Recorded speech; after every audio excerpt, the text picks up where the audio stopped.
going to be great.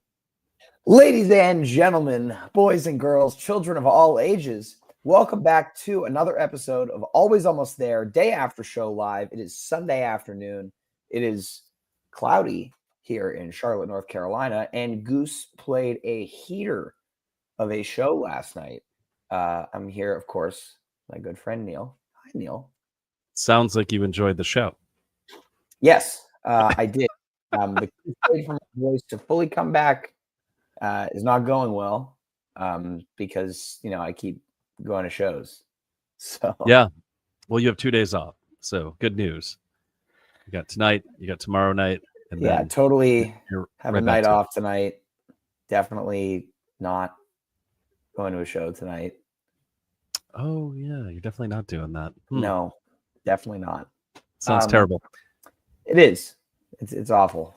Tour sucks. Anyway, before we get to the show, of course, just a reminder about our amazing fall tour partnership with Hannah and Kait, aka the Cacao Girls.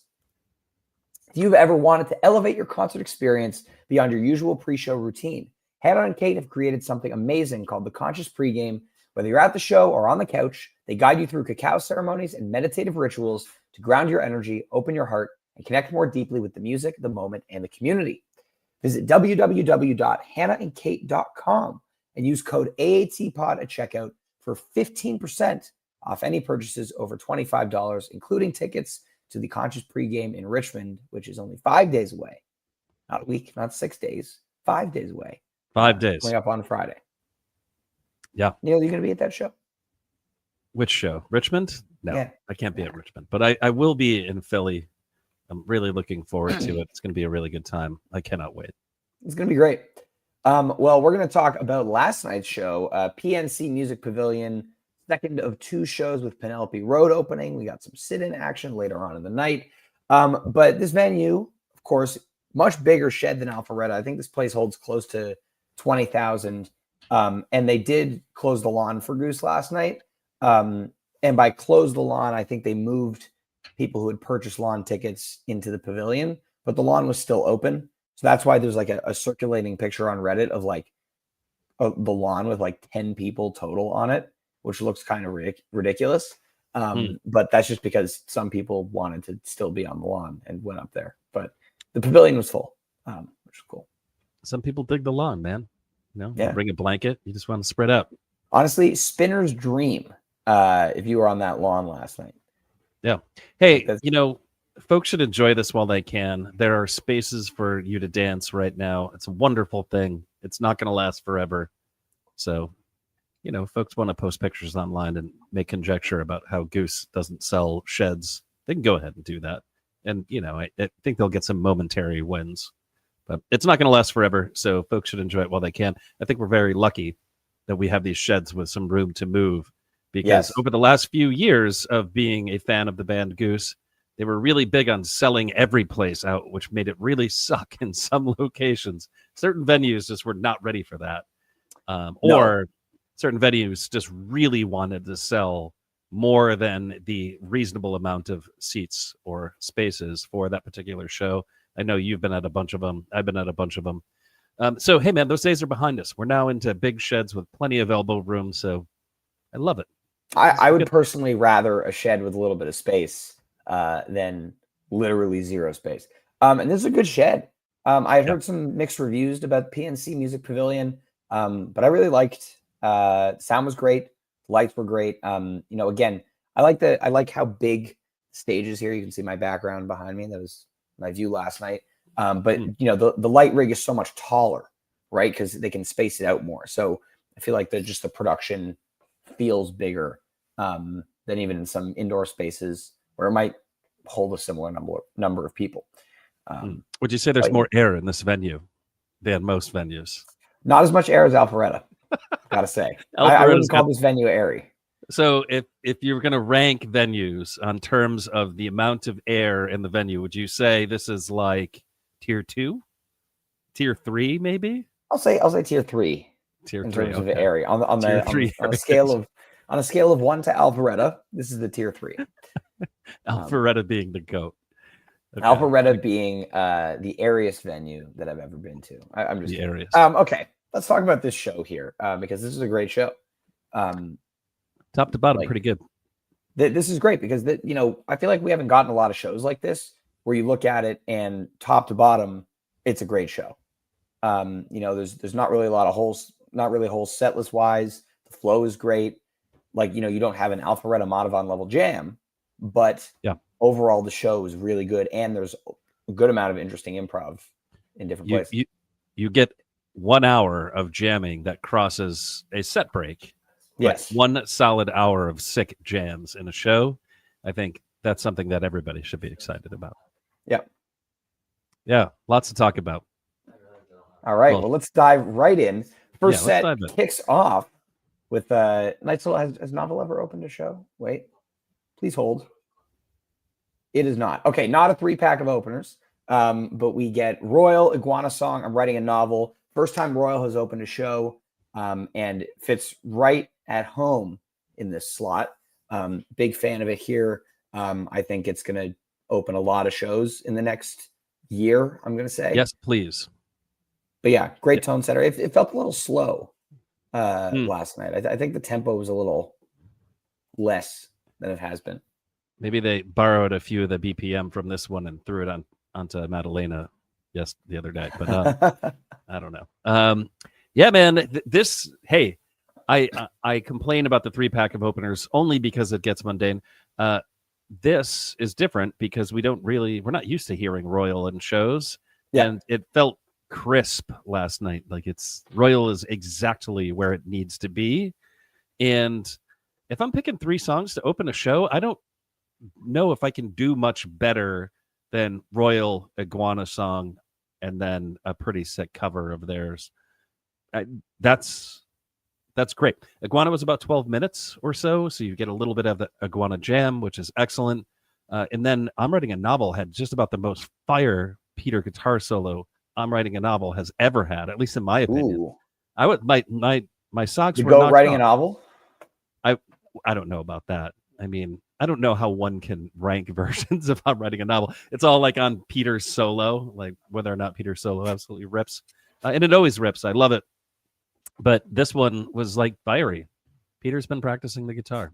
He's been a guitar player his whole life. So yeah, I mean, he sounded great. I agree. Yeah, he sounded good. Yeah, I mean, and the Iguana, I said like Royal was a little slow, and then Iguana just brought the energy right up with the jam. So speaking of Peter playing guitar, that was very, very good. Next up, nice little mid first set, bit of improv here with Drive into Me and My Uncle. Great little kind of space that they found in this Drive jam. First of 2 incredible segues that happened last night. A lot of patience in this transition. I will say I wish the Drive was longer, but you don't say. Yeah, I know, crazy, Big right? Big surprise. Ryan Storm wishes the jam was longer. Yeah. Whoa, more at 11. Yeah, I don't know. I just thought they were all meshing together really well. Trevor especially doing some really cool stuff in this jam, and the Rhodes tone. Ooh. Yeah, man, this sounds like a broken record at this point, but Trevor really sounds good these days, and focusing in on his playing is now my favorite thing to do. This Drive does one thing the entirety of the whole Drive. It doesn't make many changes, and it's a kind of very one-note jam, which is kind of this cool repeating riff that Peter starts, and then Rick just kind of does the Rick thing over it. But then on the underside, you have Trevor doing whatever Trevor feels like in melodic bass playing. He's not really being a bass player here. He's being a very melodic instrument. So not so much rhythm section here. Peter is more the rhythm section component with the drums, and then Trevor's given the space to do what Trevor has been doing exceptionally well. Man, he's such a fascinating bass player because he has the typical bass player like vibe of just you don't know he's there and he's just laying it down, and then all of a sudden you notice he's there, and when you do you're like, whoa. Yeah, and I love that about his bass playing. If he was like a really flashy bass player who was just doing like the like all the time, that would be annoying. And I don't I love bass players like that, but I don't think they would do well in a band like this. And picking your spots to really shine is, it's a good thing. And it allows for moments like these where this drive, he kind of is playing exceptionally well, and it makes the whole jam. Yeah, very well said. Yeah. Mamu, always a treat. I saw the Play Mamu guy in Louisville. Not sure if he was there last night though. Does he still travel with the sign? I don't know the Play Mamu guy. He wears the shirt. Oh, he's got a shirt. Every single show that he goes to, he wears the Play Mamu shirt. So he's not a Northeast guy. He just did the Cap Theater thing, and then I don't know where's the Play Mamu guy for? I've never seen him, I guess is my point. I generally only do Northeast shows. Right. He's around. I don't know. I guess Midwest. I'm gonna have to meet this guy. Well, but anyway, first set closes out here with Your Ocean, Silver Rising, and then a huge hunger site. Your Ocean and Silver Rising, not much to say about either. First Your Ocean in quite a while. Last one was Vegas at the beginning of June. Another song coming off the shelf, back into rotation. Not that there are enough shows for us to see it again on this tour, but good placement. Silver Rising, nothing to really say about it here. And then this hunger site, I was expecting, like your, what is it, Remlinger Farms type thing where, 12 or 13 minutes, close the set on a high note.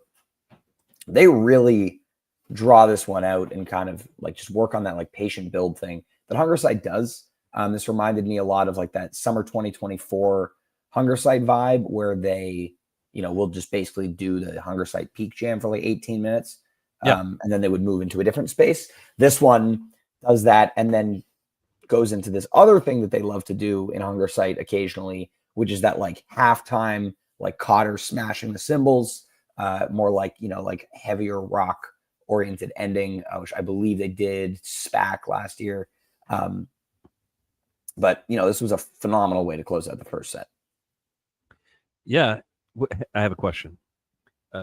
Would you say they earned the Your Ocean? Did they earn it? I'd say so. I mean, I like the placement for this song. Works well late first set. I love Your Ocean in the first set. It's awesome, and I think it was perfect right here. I think that's a pretty fiery start to a set, and you needed a little bit of a cool down. You get it. Your Ocean is an incredible song. It's an opportunity to just listen to Rick croon, so that's great. And then I love the new arrangement of Silver Rising. For a while, I've been trying to put my finger on what it is that it reminds me of, but it hit me last night while I was listening to this. And it sounds like, have you ever seen the movie American Beauty? As they transition into scenes, there is the intro sound to this, whatever instrument that is exactly, it's the same marimba-y type thing. Yeah, I don't know what it is exactly. I don't know if marimba is what it is, but it reminds me of that movie. And it's really cool. I love this approach to it. It gives Peter really an opportunity to kind of play up a little bit. And yeah, I don't know. It's refreshing. And man, I got to be honest with you. I've heard a lot of Silver Rising. So to have a little different approach is kind of exciting. So I am stoked about the Silver Rising, and I find myself looking forward to it. This is the third version like this. And I think first one was Park City. Second one was in Burlington, and now this is the third one. I could be wrong. There might be one also New Hampshire. Right, of course. Yeah, it's cool. Hunger Site. And then the Hunger Site is huge. 20 minutes, not necessarily a big time jammer, but great first set closer. I mean, let's get the fire all the way through. And I love big rock and roll Hunger Site. You can throw this into any show. It's sick. This is the beginning also of a 1 hour segment of just jammers back to back to back. 1 hour and almost 10 minutes, which is really bananas. If you add it all up. And then if you add the Hollywood Nights on the end of that, it's 20 minutes. it's kind of nuts. Would you say? Yeah, it's crazy where the tear they go on here, but it is a hell of a tear, and it all starts with Hunger Site to close out this set. There we go. But yeah, I mean, phenomenal way. I love closing a set with a big jam rather than, a shorter closer tune. It's cool. I just like the Ripper to close it. Like Salt to close the first set, like Ripper, Yep. like excellent. And this has Ripper and Jam kind of. I like that approach to ending a set more so than I like, Animal closing out the first set, which is also one of their big favorites to close out a set. Yes. But everybody's got their preferences, man. I'm not, I've been reading the comments lately on the pod. Listen, we're not the fun police. We're definitely not the fun police. We're I'm not definitely the arbiter. Fun police. The arbiter of what's fun and what's not. If you like Animal to close out the set, then cool. I'm not saying you shouldn't. I'm never going to say that on the spot. Like, if you like Animal as a set one closer, I think you're wrong. No, I'm not going to say that.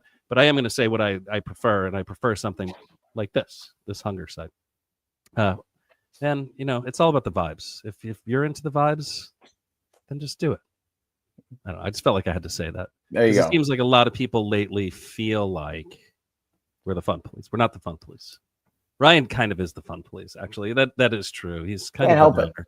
Cannot help it. All right. Put your soapbox away and let's talk about set 2. All right, fine. So we open up with Thatch here. This is pretty. It's a Thatchy Thatch. It does the Thatch thing for quite a while. And then we get a nice little few minutes of Westville Rockdale-y tension darkness, which is always a treat when they throw that in. But overall, this is a pretty standard version as far as Thatch goes. I think it Patient Funk, big rocking peak, big rocking peak keeps going, big rocking peak keeps going. Yeah. And then then you get that dark section, and then we get more big rocking peak. I'm okay with that.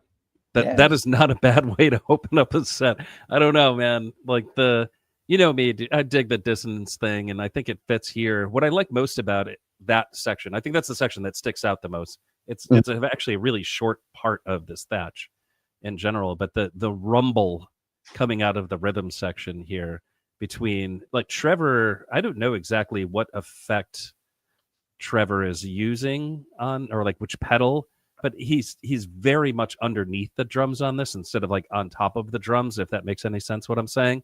Yep. And the effect that you get is almost like he's augmenting the drums. He is not like a bass player on top of the drums.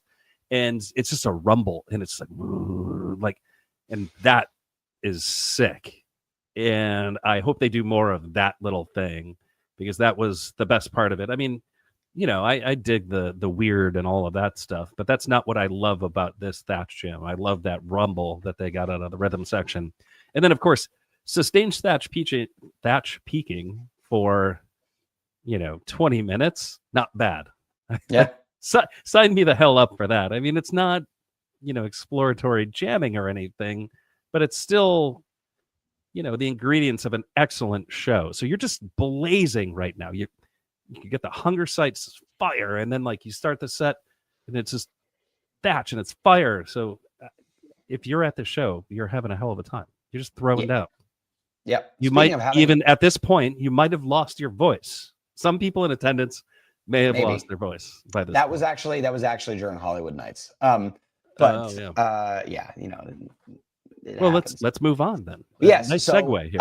I would like to give a huge shout out to the band for audibling this Creatures Hollywood Nights, because the written set was planning on a Redbird Kylie, which is not nearly as exciting. Yeah. Well, I don't know. Shout out for the audible. I'm going to say that Kylie would not have gotten the same reaction from the crowd that Hollywood Nights did. I have a question. Redbird Goose would be fun, though. Yeah, right. And Redbird is long overdue. And yeah, I'm curious what's going to happen when they finally do play it. But did anybody in attendance at the show remove their shirt? Did they pop the top, as it were? I would say do a helicopter motion over their head. Jeff Hill wasn't there. Jeff Hill is inspiring a movement. I think people everywhere are doing this when you get a big Hollywood Nights. I mean, if you haven't done this during Hollywood Nights, the however many people who are listening to the pod right now, I implore you to remove your shirt during the next Hollywood Nights and then do the helicopter motion above your head. I bet you that would have been the activity for the wide open lawn. If you were up there last night, like just there we go. Thank you, Ben. Someone in the pit did in fact take off their shirt. All right. You gotta Maybe pop it that was top. Lucas. Lucas doesn't seem like a pop topping guy. No, Lucas, was it you? Yeah. It was him. Yeah. Grady might be a pop topper. I don't know. I've never seen him do it, but he seems like that's something he might do. We're speculating. Yeah. But yeah, so this Creatures into Hollywood Nights this was the highlight of the show for me by far. You get a fantastic Goons segment in the Creatures, and then beyond the Goons, there's a nice little major key shift that happens. You know, Peter doing some fantastic synth pad work, and then basically like a 3 or 4 minute long segue into Hollywood Nights. And it's more than beautiful. That. It's more than that. The segue it's like 5 minutes. Peter starts playing it, and they all just slowly start moving in that direction because they're coming out of the Goons. They're in the full disco beat, which is not what Hollywood Nights is. And the way that Cotter just slowly but surely shifts the way that he's playing to get into the right tempo and the right cadence is so cool. Blew my mind. Yes. Well, I mean, so 25 minutes of Creatures is interesting because about 5 minutes of the tracking of that Creatures is just the transition into Hollywood Nights. Yeah. And the fact, so this is one of the occasions where I'm 100% okay with the use of the word patience, because boy, it must have been hard to not just jump into the song, because they were jamming Hollywood Nights for at least 5. And then if you're following the tracking and you're saying, well, it starts right when Hollywood Nights starts right when the Hollywood Nights track begins, which is when they move into the proper key. Yeah, which is that, and that's the only thing that happens at that moment. They're not actually just playing the song yet. It's still a little bit longer before they kind of jump into the song. But that key change is weirdly abrupt. It's almost like they could have just faked it and they could have just gone with it in the wrong key and nobody would have noticed. But definitely would have noticed. I don't know if you ever sang a song, Neil, but it's not easy to then sing it in the wrong key. Is it? I mean, okay. Well, it makes a difference. I understand, it'll feel different, sound different, but if you're singing in one key, I mean, I don't know, whatever. I'm not gonna debate this with you. If it's a different key than it normally is in, sure, but if it's a key that you're used to singing in, it would be fine, I guess is my point. But in any case, this is cool. I really enjoy it. This is not, you think something tracked as a 25-minute Creatures, this is going to be on your Jam of the Year playlist. I don't think that's going. No, I mean, the jam starts 9.5 minutes in. You get some nice goons, and then it's Hollywood Nights for the rest of it. Yeah. And it's the dirty, grimy, industrial goons. This is not poppy EDM kind of make you feel happy and you want to high five and hug your friends. This is like a this sweaty is terrifying. European club. Yeah, this is it might be too much, and you have to go back to the wide open lawn to take a break because it's so intense. Yeah. I don't know, but it's it's cool. I love this style of jamming. I'm never gonna get tired of it, I don't think. Some folks have been talking about how they're getting tired of the goons, and I don't get it. Yeah, I'm not there. I will say that this is a really clear kind of statement. This section here is how different the band sounded last night versus Friday. Friday, I feel like they would not have taken 5 minutes to do that segue. And I was talking about the Goose on Friday, they didn't totally link up on it every single time. And last night they were super tight. So this was great. Yeah.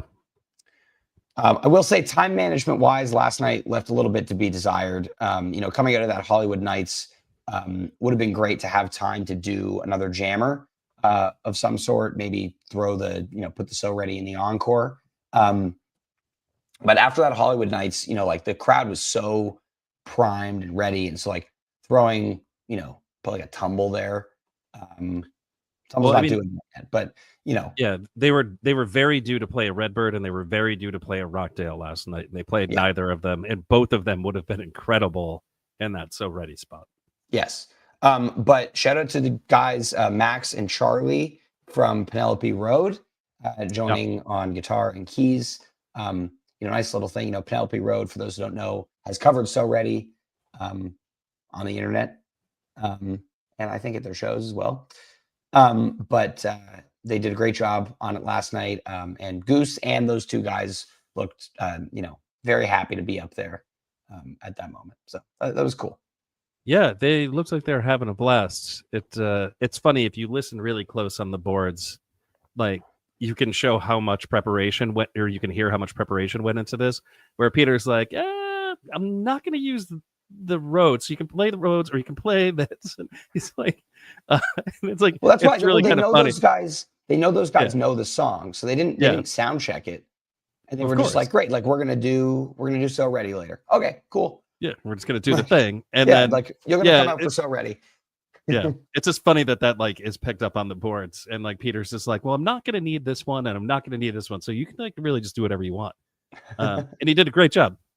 Yeah, he did an absolutely great job, and did a great job singing as well. I don't know, it was weird when he was singing at first. It almost seemed like that mic wasn't turned up to where it needed to be, and then the mic got to where it needed to be, and then it sounded great. So he did a fantastic job. That must have been difficult. Those are young guys, right? Like, how old are the Penelope Road guys? Younger than me, I think. Yeah, I'd say they're younger than you, and so that's got to be, that's got to make your heart jump a little bit, where you get up on stage in front of all those people, and I'm sure all those people weren't there for the opening set. So right. I don't know. Good for them. I think it's an excellent opportunity for them, and yeah, I'm stoked for them. It seemed like everybody had a hell of a time doing it. So there we go. But yeah, and then that was the end of set 2. Again, just a shade over an hour. Wish we could have gotten a little more. They did not have wiggle room on the curfew last night like they did in Alpharetta. But we get Give It Time encore. This was, I guess, about due. Again, last played in Madison. So yeah, one of the longer gaps in the song's history at 6 shows. I guess as of late. But when you need a 7-minute encore, this is what you go with, or Love Light. Yeah, and I will take this one over Love Light every single time, and I'll take this one over Don't Do It. Nobody says that you throw ass to Love Light, but you throw ass to Give It Time. Do you? Yeah, I don't know. I'm not an ass thrower, but you got to throw ass to Give It Time. It's just okay. Them's the rules. I didn't know these rules. Yeah. Right on. Yeah. So hey, listen, it was good. It's actually an excellent encore song, and it seems like they have a limited pool of encore tunes. So to add another one to the short mix, encore tunes. Right. So having another one at the ready is kind of exciting. And if it's not 2 covers that I've already heard a million times in my life, then I'm really excited about it. So actually, but I do like this one as a set 1 closer, which they've been doing it a lot to close set 1. So I'm conflicted here, but it is a good encore. So I don't know. I like it, I guess. I think I like it. Yeah. Maybe it's going to take me some time. It's good. I mean, it's been played as an encore for a very long time now. It's not, set 1 closer is it's real home, but encores are good stuff for it. Yeah. All right. And that is our show in Charlotte last night. There's definitely not another Goose show happening in Charlotte tonight.